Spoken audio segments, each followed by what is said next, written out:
Hey legends, Blake here with another video, and today I got my hands on the Oase 200 air pump here, which I've got an Oase filter. I think a lot of people can stand by the quality of Oase, so I'm expecting this to be a really well built, quiet air pump that's versatile. So I'm excited to get this out of the box, try it out, and give you a first-hand look at how I'm going to set it up and use it today. So let's jump straight into the video.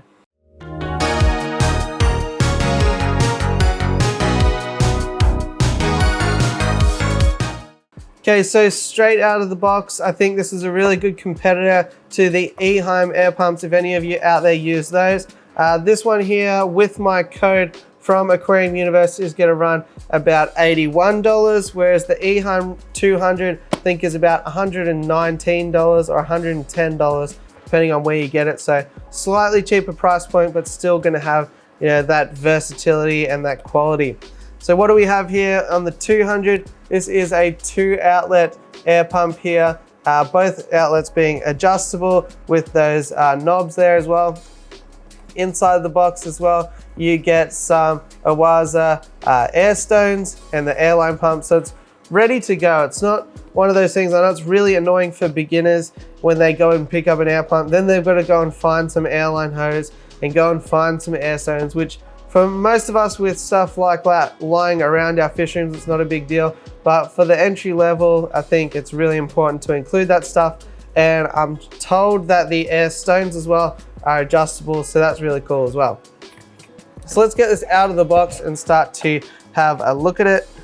So looking at the pump body here, first of all, it's a nicer color than I was picturing from the box. It's a bit more of a darker charcoal gray than anything else. On the back, we've got 4 rubber feet there, so you can sit it nice and flat like so on your desk. Or if you want some added vibration resistance, you can actually hang it from the hole that is at the top there, hang it like so. So it gives that good versatility there.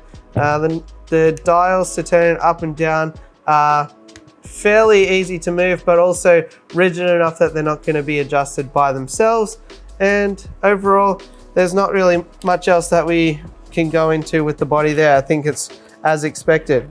So what else we get inside the box? We get a rather large booklet with instructions, I'm guessing in a variety of languages, but this is something that should be simple enough that we can figure out by ourselves. We got 2 of these absolutely massive air stones here with suction cups as well. The suction cups do seem quality, not like other suction cups that, you know, they're even going to stick to my hand just like that. So it's not like something that's going to be dried out and hard in 5 seconds flat like some of the others you get. The airline here as well is nicely coiled up, but it's quite thick. It's definitely not the cheap airline tubing that you can sometimes get, which is mainly worth throwing out. Yeah, pretty impressed with that quality there. Definitely a lot more rigid than others, but yeah, you can see they're quite a nice airline tubing. So clear airline tubing, and I'm not sure how much we've got here, maybe 5 meters or so. So plenty to get 2 sponge filters or 2 air stones going in your average tank. So if this is your first air pump and you're really not quite sure how to set it up, what you do is you take the end of the air stone and you place it around each of these 2 outlets here.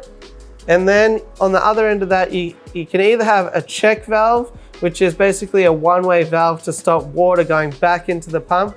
That's if your air pump is located below the water level, because if the pump does go out from a power, then you can imagine kind of a siphon happening. And as soon as air stops going through the pump up to the tank, then there's going to be back pressure that's going to create a siphoning effect and put water back into your air pump, which you definitely don't want. So what you do is you just put these airline tubes here over the outlets like so, and from there you can attach, as I mentioned, a check valve or a sponge filter or air stone at the other end of it. Now, another option sometimes people like to do is attach a T.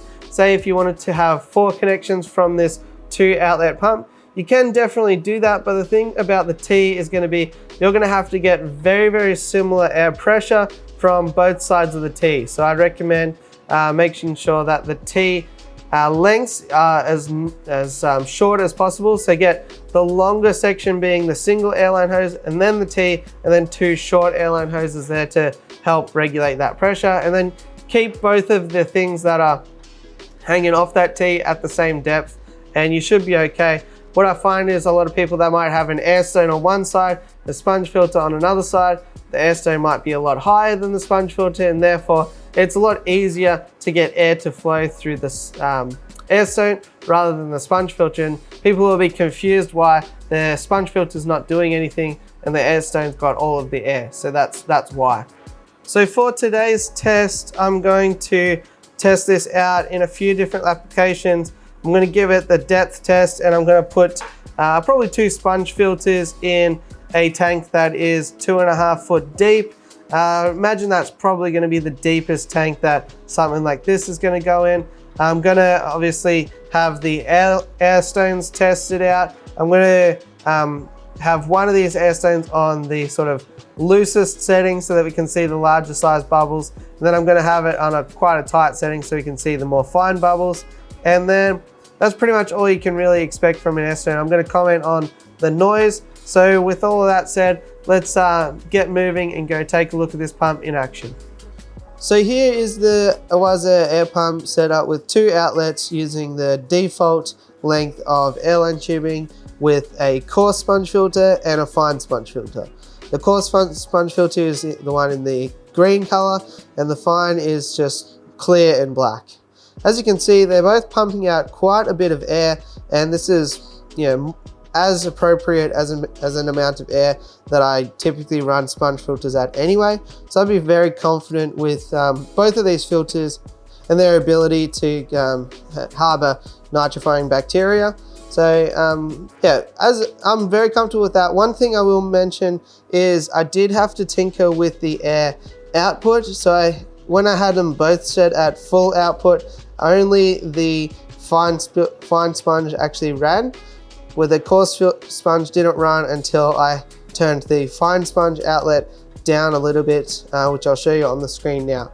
So keep that in mind. The 2 outlets don't run independently, so it's kind of like the way I was describing a T working at the start of this video.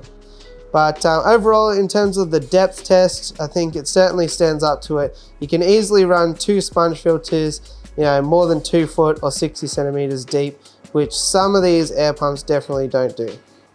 Now in terms of the sound test, really, really quiet. Now obviously I am in a fish room, so it is more loud than your average bedroom, but out here,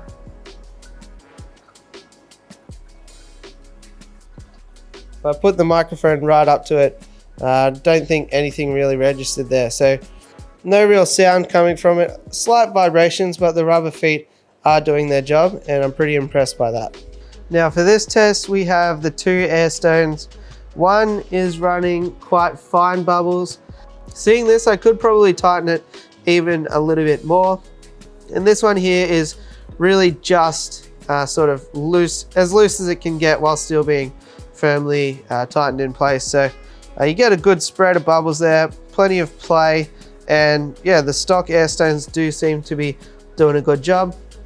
Now this is at full power from both outlets, so I'll just turn them down to about half power, something like that, which is probably a bit more manageable. Maybe go down to about 1/3, and that's kind of what you get at about 1/3. Now I wouldn't recommend fully restricting it down like this for the entire duration that you plan to run the air pump, because it will create a bit of back pressure and limit the life of your air pump. So where possible, it's always best to run them fully open, just so long as there's still some resistance to them. But in this case, I'd probably run each outlet at 50%, and I'd still be comfortable about the wear and tear of an air pump like this. This depth here as well, this tank is 45 centimeters tall, so it's probably about 40 centimeters deep, or about 16 inches. If you were wondering how I plan to run this for the long term, I've got it sat on top of the lid, and You know, sitting on top of a timber lid like this, usually you'd expect quite a lot of vibration noise, but it is surprisingly quiet. And then I'm just got it run down to 2 sponge filters in here at about sort of half strength. And that's how I imagine I'll run it for quite a while. So I definitely intend to use this pump here for the foreseeable future. So let that be a testimony, I suppose. So there you go, guys. That is my unboxing, setup, and review of the Oase OxyMax 200. Overall, I think it is by far the quietest 2-valve air pump that I've ever come across. It's really, really low vibration, super versatile. I love the air stones that it comes with, and the air line that it comes with is super quality as well. Even in a bedroom or anything like that, I'll be very comfortable recommending a air pump like this. In fact, I own and still own probably about a dozen different air pumps, and from this video onwards, this one here, apart from my main LP60 that I run the whole room off, this one here is the only one outside of that will be running. So the rest of them are coiled up in a box because they're either too noisy, don't put enough air out, or they're just not worth my time. This, however, tells a different story, and I think that anybody who goes out and picks one up will be very pleasantly surprised. Use my code for 10% off at Aquarium Universe, and if you can, go and support them because they certainly do a good job supporting me, and I'm thankful for that. And other than that, let me know what you think. If you have picked one up, or if you're having trouble setting it up, drop a comment below and I'll try and help you out as much as I can. If you did like this video, it always helps me out to smash like, hit subscribe, and all that fun stuff. And other than that, I'll catch you on the next one. Thanks for watching.